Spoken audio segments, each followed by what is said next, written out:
नमस्कार दोस्तों, हिंदी कहानी 2.0 चैनल में आपका स्वागत है। तो आज हम कहानियों की अगली कड़ी में अमरकांत जी द्वारा लिखित कहानी बहादुर को सुनते हैं। लेकिन उससे पहले आप सभी लोग से एक विनम्र अनुरोध है कि अगर चैनल पर नए हैं तो चैनल को सब्सक्राइब ज़रूर कीजिएगा। कहानी अच्छी लगे तो लाइक शेयर कमेंट ज़रूर कीजिएगा। तो चलिए शुरू करते हैं कहानी बहादुर। सहसा मैं काफ़ी गंभीर था, जैसा कि उस व्यक्ति को हो जाना चाहिए जिस पर एक भारी दायित्व आ गया हो। वह सामने खड़ा था और आंखों को बुरी तरह मटका रहा था। 12-13 वर्ष की उम्र, ठीकना शरीर, गोरा रंग और चपटा मुंह। वह सफ़ेद नेकर, आधी बाह की ही सफ़ेद कमीज और भूरे रंग का पुराना जूता पहने था। उसके गले में स्काउटों की तरह एक रुमाल बंधा था। उसको घेरकर परिवार के अन्य लोग खड़े थे। निर्मला चमकती दृष्टि से कभी लड़के को देखती और कभी मुझको और अपने भाई को। निश्चय ही वह पंच बराबर हो गई थी। उसको लेकर मेरे साले साहब आए थे। नौकर रखना कई कारणों से बहुत ज़रूरी हो गया था। मेरे सभी भाई और रिश्तेदार अच्छे ओहदों पर थे और उन सभी के यहाँ नौकर थे। मैं जब बहन की शादी में घर गया था तो वहाँ नौकरों का सुख देखा। मेरी दोनों भाभियाँ रानी की तरह बैठकर चारपाइयाँ तोड़ती थी, जबकि निर्मला को सवेरे से लेकर रात तक खटना पड़ता था। मैं ईर्ष्या से जल गया। इसके बाद नौकरी पर वापस आया तो निर्मला दोनों जून नौकर चाकर की माला जपने लगी। उसकी तरह अभागिन और दुखिया स्त्री और भी कोई इस दुनिया में होगी? वे लोग दूसरे होते हैं जिनके भाग्य में नौकर का सुख होता है। पहले साले साहब से असाधारण विस्तार से उसका किस्सा सुनना पड़ा। वह एक नेपाली था जिसका गांव नेपाल और बिहार की सीमा पर था। उसका बाप युद्ध में मारा गया था और उसकी माँ सारे परिवार का भरण पोषण करती थी। माँ उसकी बड़ी गुस्सैल थी और उसको बहुत मारती थी। माँ चाहती थी कि लड़का घर के काम धाम में हाथ बटाए, जबकि वह पहाड़ या जंगलों में निकल जाता और पेड़ों पर चढ़कर चिड़िया के घोंसलों में हाथ डालकर उनके बच्चे पकड़ता या फल तोड़ तोड़ कर खाता। कभी कभी वह पशुओं को चराने के लिए ले जाता था। उसने एक बार उस भैंस को बहुत मारा जिसको उसकी माँ बहुत प्यार करती थी और इसलिए उससे वह बहुत चिढ़ता था। मार खाकर भैंस भागी भागी उसकी माँ के पास चली गई, जो कुछ दूरी पर एक खेत में काम कर रही थी। माँ का माथा ठनका। बेचारा बेजबान जानवर चरना छोड़कर यहाँ क्यों आएगा? जरूर लौंडे ने उसको काफ़ी मारा होगा। वह गुस्से से पागल हो गई। जब लड़का आया तो माँ ने भैंस की मार का काल्पनिक अनुमान करके एक डंडे से उसकी दुगनी पिटाई की और उसको वहीं कराहता हुआ छोड़कर घर लौट आई। लड़के का मन माँ से फट गया और वह रात भर जंगल में छिपा रहा। जब सवेरा होने को आया तो वह घर पहुँचा और किसी तरह अंदर चोरी चुपके घुस गया। फिर उसने घी की हंडिया में हाथ डालकर माँ के रखे रुपयों में से 2 रुपये निकाल लिए। अंत में 9-2-11 हो गया। वहाँ से 6 मील की दूरी पर बस स्टेशन था, जहाँ गोरखपुर जाने वाली बस मिलती थी। तुम्हारा नाम क्या है जी? मैंने पूछा। दिल बहादुर साहब। उसके स्वर में एक मीठी झंझनाहट थी। मुझे ठीक ठीक याद नहीं कि मैंने उसको क्या हिदायतें दी थी। शायद यह कि शरारतें छोड़कर ढंग से काम करे और उस घर को अपना घर समझे। इस घर में नौकर चाकर को बहुत प्यार और इज्जत से रखा जाता है। अगर वह वहाँ रहकर गया तो ढंग सौर सीख जाएगा, घर के और लड़कियों की तरह पढ़ लिख जाएगा और उसकी ज़िंदगी सुधर जाएगी। निर्मला ने उसी समय कुछ व्यवहारिक उपदेश दे डाले। इस मोहल्ले में बहुत अच्छे लोग रहते हैं। वह न किसी के यहाँ जाए न किसी का काम करे। कोई बाजार से कुछ लाने को कहे तो वह अभी आता हूँ कहकर अंदर खिसक जाए। उसको घर के सभी लोगों से सम्मान और तमीज से बोलना चाहिए, और भी बहुत सी बातें।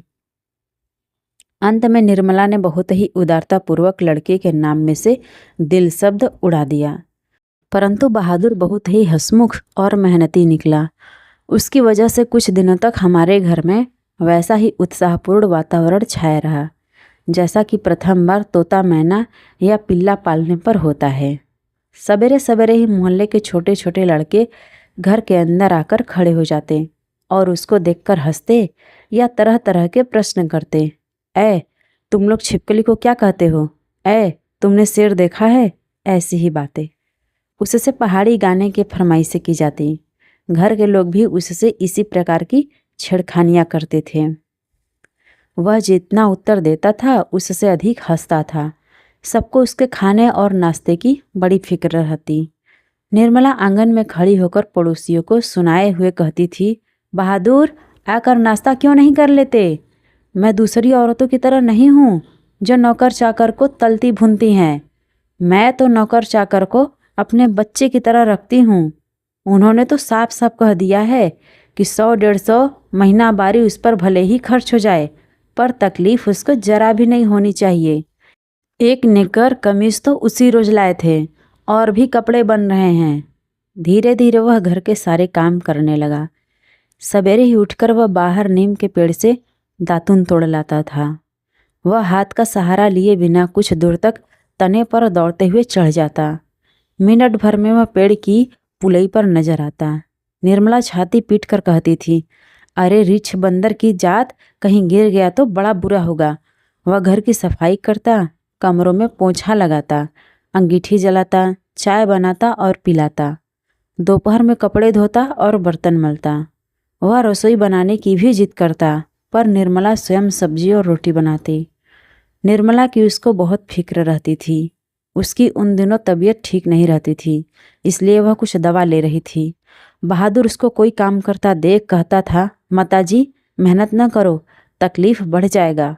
वह कोई भी काम करता होता, समय होने पर हाथ धोकर भालू की तरह दौड़ता हुआ कमरे में जाता और दवाई का डिब्बा निर्मला के सामने लाकर रख देता। जब मैं शाम को दफ्तर से आता तो घर के सभी लोग मेरे पास आकर दिन भर के अपने अनुभव सुनाते थे। बाद में वह भी आता था। वह एक बार मेरी ओर देखकर सिर झुका लेता और धीरे धीरे मुस्कुराने लगता। वह कोई बहुत ही मामूली घटना की रिपोर्ट देता। बाबूजी, बहन जी का एक सहेली आया था, या बाबूजी भैया सिनेमा गया था। इसके बाद वह इस तरह हंसने लगता था गोया बहुत ही मज़ेदार बात कह दी हो। उसकी हंसी बड़ी कोमल और मीठी थी, जैसे फूल की पंखुड़ियाँ बिखर गई हो। मैं उससे बातचीत करना चाहता था, पर ऐसी इच्छा रहते हुए भी मैं जानबूझकर बहुत गंभीर हो जाता था और दूसरी ओर देखने लगता था। निर्मला कभी कभी उससे पूछती थी, बहादुर, तुमको अपनी माँ की याद आती है? नहीं। क्यों? वह मारता क्यों था? इतना कहकर वह खूब हंसता था, जैसे मार खाना खुशी की बात हो। तब तुम अपना पैसा माँ के पास कैसे भेजने को कहते हो? माँ बाप का कर्जा तो जन्म भर भरा जाता है। वह और भी हंसता था। निर्मला ने उसको एक फटी पुरानी दरी दे दी थी। घर से वह एक चादर भी ले आया था। रात को काम धाम करने के बाद वह भीतर के बरामदे में एक टूटी हुई बसखट पर अपना बिस्तर बिछाता था। वह बिस्तरे पर बैठ जाता और अपनी जेब में से कपड़े की एक गोल सी नेपाली टोपी निकालकर पहन लेता, जो बाईं ओर काफ़ी झुकी रहती थी। फिर वह एक छोटा सा आईना निकालकर बंदर की तरह उसमें अपना मुंह देखता था। वह बहुत ही प्रसन्न नजर आता था। इसके बाद कुछ और भी चीज़ें उसकी जेब से निकलकर उसके बिस्तर पर सज जाती थी। कुछ गोलियां, पुराने ताश की एक गड्डी, कुछ खूबसूरत पत्थर के टुकड़े, ब्लेड, कागज की नावें। वह कुछ देर तक उनसे खेलता था। उसके बाद वह धीमे धीमे स्वर में गुनगुनाने लगता था। उन पहाड़ी गानों का अर्थ हम समझ नहीं पाते थे, पर उनकी मीठी उदासी सारे घर में फैल जाती, जैसे कोई पहाड़ की निर्जनता में अपने किसी बिछड़े हुए साथी को बुला रहा हो। दिन मज़े में बीतने लगे। बरसात आ गई थी। पानी रुकता था और बरसता था। मैं अपने को बहुत ऊंचा महसूस करने लगा था। अपने परिवार और संबंधियों के बड़प्पन तथा शान बान पर मुझे सदा गर्व रहा है। अब मैं मोहल्ले के लोगों को पहले से भी तुच्छ समझने लगा। मैं किसी से सीधे मुंह बात भी नहीं करता था, किसी की ओर ठीक से देखता भी नहीं था। दूसरों के बच्चों को मामूली सी शरारत पर डांट डपट देता। कई बार पड़ोसियों को सुना चुका था, जिसके पास कलेजा है वही आजकल नौकर रख सकता है, घर के सामान की तरह रहता है। निर्मला भी सारे मोहल्ले में शुभ सूचना दे आई थी। आधी तनख्वाह तो नौकर पर ही खर्च हो रही है, पर रुपया पैसा कमाया किस लिए जाता है? ये तो कई बार ही कह चुके थे कि तुम्हारे लिए दुनिया के किसी कोने से नौकर जरूर लाऊंगा। और वही हुआ। निस्संदेह बहादुर की वजह से सबको खूब आराम मिल रहा था। घर खूब साफ और चिकना रहता, कपड़े चमाचम सफ़ेद। निर्मला की तबीयत भी काफ़ी सुधर गई। अब कोई एक खर भी न टकसाता था। किसी को मामूली से मामूली काम करना होता तो वह बहादुर को आवाज़ देता, बहादुर एक गिलास पानी, बहादुर पेंसिल नीचे गिरी है उठाना। इसी तरह की फरमाइशें बहादुर घर में फिरकी की तरह नाचता रहता। सभी रात में पहले ही सो जाते थे और सवेरे 8 बजे के पहले न उठते थे। मेरा लड़का बड़ा किशोर काफ़ी शान शौकत और रोब-दाब से रहने का कायल था और उसने बहादुर को अपने कड़े अनुशासन में रखने की आवश्यकता महसूस कर ली। फलतः उसने अपने सभी काम बहादुर को सौंप दिए। सवेरे उसके जूते में पालिश लगनी चाहिए। कॉलेज जाने के ठीक पहले साइकिल की सफाई ज़रूरी थी। रोज ही उसके कपड़ों की धुलाई और इस्त्री होनी चाहिए और रात में सोते समय वह नित्य बहादुर से अपने शरीर की मालिश कराता और मुक्की भी लगवाता। पर इतनी सारी फरमाइशों की पूर्ति में कभी कभी कोई गड़बड़ी भी हो जाती। जब ऐसा होता, किशोर गर्जन तर्जन करने लगता, उसको बुरी बुरी गालियां देता और उस पर हाथ छोड़ देता। मार खाकर बहादुर एक कोने में खड़ा हो जाता चुपचाप। देख बे, किशोर चेतावनी देता, मेरा काम सबसे पहले हो जाना चाहिए। अगर एक भी काम छूटा तो मारते मारते हुलिया टाइट कर दूंगा। साला कामचोर, करता क्या है? तू बैठा बैठा खाता है। रोज ही कोई न कोई ऐसी बात होने लगी जिसकी रिपोर्ट पत्नी मुझे दे देती थी।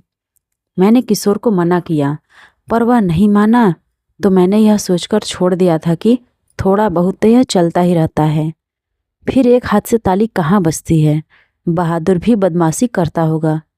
पर एक दिन जब मैं दफ्तर से आया तो मैंने किशोर को एक डंडे से बहादुर की पिटाई करते हुए देखा। निर्मला कुछ दूरी पर खड़ी होकर हाँ हाँ कहती हुई मना कर रही थी। मैंने किशोर को डांटकर अलग किया। कारण यह था कि शाम को साइकिल की सफाई करना बहादुर भूल गया था। किशोर ने उसको मारा तथा गालियाँ भी दी तो उसने उसका काम करने से ही इनकार कर दिया। तुम साइकिल क्यों साफ नहीं करते? मैंने उससे कड़ाई से पूछा। बाबूजी, भैया ने मेरे बाप को क्यों लाकर खड़ा किया? वह रोते हुए बोला। मैं जानता था कि किशोर उसको और भी भद्दी गालियाँ देता था, लेकिन आज उसने सुअर का बच्चा कहा था जो उसे बर्दाश्त न हुआ। निस्संदेह वह गाली बाप पर पड़ती थी। मुझे कुछ हंसी आ गई। खैर, किशोर के व्यवहार को अच्छा नहीं कहा जा सकता, पर गृह स्वामी होने के कारण मुझ पर कुछ और गंभीर दायित्व भी थे। मैंने उसे समझाया, बहादुर, ये आदतें ठीक नहीं। तुम ठीक से काम करोगे तो तुमको कोई कुछ भी नहीं कहेगा। मेहनत बहुत अच्छी चीज़ है। जो उससे बचने की कोशिश करता है वह कुछ भी नहीं कर सकता।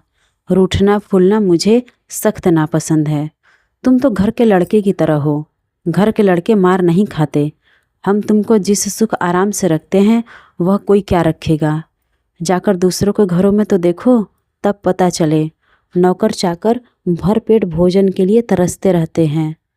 चलो, सब खत्म हुआ, अब काम धाम करो। वह चुपचाप सुनता रहा, फिर हाथ मुंह धोकर काम करने लगा। जल्दी वह प्रसन्न भी हो गया। रात में सोते समय वह अपनी टोपी पहनकर देर तक गाता रहा। लेकिन कुछ दिनों बाद एक और भी गड़बड़ी शुरू हुई। निर्मला बहुत पतली पतली रोटियां सेकती थी, इसलिए वह रोटी बनाने का काम कभी बहादुर से नहीं लेती थी। लेकिन मोहल्ले की किसी औरत ने उसे यह सिखा दिया कि परिवार के लिए रोटियां बनाने के बाद वह बहादुर से कहे कि वह अपनी रोटी खुद बना लिया करे, नहीं तो नौकर चाकर की आदत खराब हो जाती है। महीन खाने से उनकी आदत बिगड़ जाती है।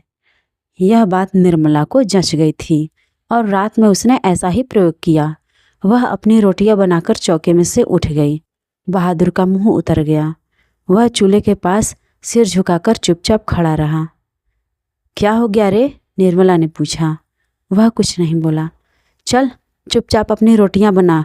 तू सोचता है कि मैं तुझे पतली पतली नरम नरम रोटियां सेक कर खिलाऊंगी? तू कोई घर का लड़का है? नौकर चाकर तो अपना बनाकर खाते ही रहते हैं। तीता तो इनको इसलिए लग रहा है कि सारे घर के लिए मैंने रोटियां बनाई, इनको अलग करके इनके साथ भेद क्यों किया। वाह रे, इसके पेट में तो लंबी दाढ़ी है। समझ जा, रोटियां नहीं सेकेगा तो भूखा रहेगा। पर बहादुर उसी तरह खड़ा रहा तो निर्मला का गुस्से से बुरा हाल हो गया।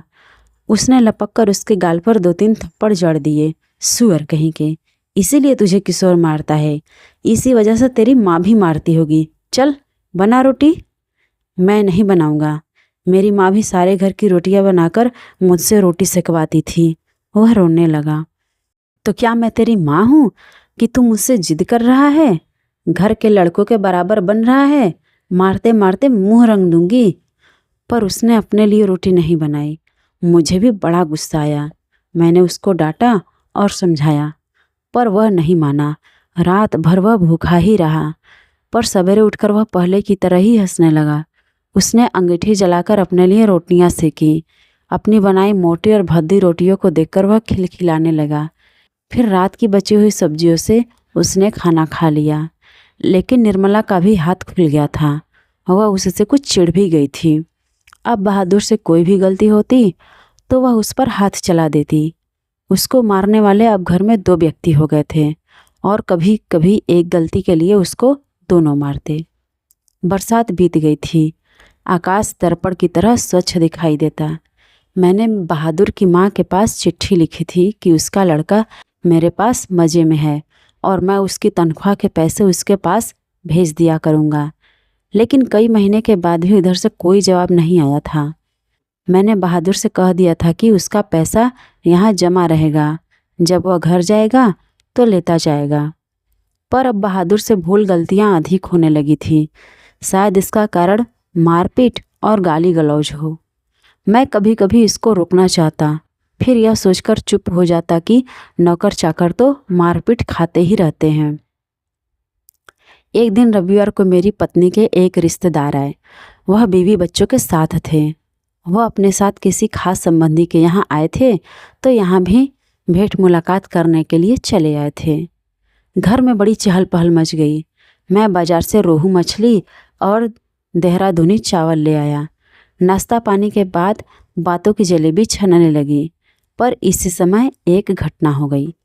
अचानक उस रिश्तेदार की पत्नी नीचे फर्श पर झुककर देखने लगी। फिर उन्होंने चारपाई के अंदर झांक कर देखा। अंत में कमरे के अंदर गई और फर्श पर पड़े हुए कागजों को उठाकर जांच पड़ताल करने लगी। क्या बात है? मैंने पूछा।